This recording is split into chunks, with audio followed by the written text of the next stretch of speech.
Good morning, good afternoon, or good night, and welcome to Command Power, the show in which we discuss all things Magic the Gathering with a focus on Commander. And today we have another episode in our Spoiler Spotlight series in which I talk about, well, spoilers and tell you what my thoughts are on them. But before that, just a quick reminder to click subscribe if you enjoy my videos. We're well on our way to 1 million subscribers and your support means everything to me. And today we're going to be talking about Basim Ibn Ishaq. For 1 blue and 1 black, it's a legendary creature, human assassin, 2/2, with whenever you cast a historic spell, draw a card. Basim can't be blocked this turn. This ability triggers only once each turn. Artifacts, legendaries, and sagas are historic. And whenever Basim deals combat damage to a player, put a +1/+1 counter on it. So Modern Horizons 3 has been out for all of a week, so that means it's time for our new set, which is Assassin's Creed. Now, I'll be honest, I looked over most of the cards spoiled today, and I didn't find the vast majority of them very interesting, but this one stood out to me because it seems like a cool build around Commander. It's a Dimir Voltron historic Commander. Now, we definitely haven't seen very much of that before, so this is just a really cool new angle. I like the fact that it focuses on historic spells, but the first ability only triggers once per turn. That means that you can't really just be spamming them to draw a bunch of cards with this, which would be very, very boring, to be fair. What it does mean, though, is that if you give this creature ways to get combat damage triggers, it can be very easy to trigger them, seeing as he's going to be attacking turn after turn after turn,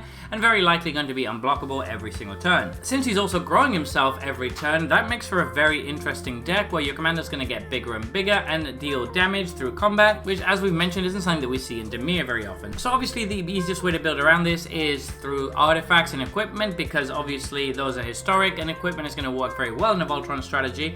That's one way to do it, and I think you should definitely put some equipment cards in there because of course they're going to work very well with him. Playing this on turn 2 and then following it with something like Swiftfoot Boots or Lightning Greaves on turn 3 seems really nice, because then you have protection for your commander and he's immediately swinging in for 2 damage, you're drawing a card and you're getting a counter on it. But other than that, I think it's going to be more interesting to build a deck with a bunch of legendaries that want to be dealing combat damage to your opponents, as well as a bunch of payoff cards such as Coastal Piracy and things like that that are going to allow you to draw cards when you connect with the opponent. Something like Roaming Throne could possibly be good in the deck as well. Of course, it's not going to trigger the first ability an additional time, which is a little bit unfortunate, but then again, you do get to double up on the counters that you put on Basim. Another interesting thing to consider is that if you cast cards during your opponent's turns, they are also going to trigger him, so you're going to get the card draw off of them. That means that a card like Leyland of Anticipation or Vidalcan Orrery could be very good in this deck. Then there's also cards like Liberator or Shimmermere, which are going to give you artifacts flash. Those could also find a place in the deck, just as a way for you to draw some extra cards and keep your hand nice and full. It also makes powerful equipment with flash effects that much better in the deck, so something like Mithril Coat is going to be absolutely fantastic in here,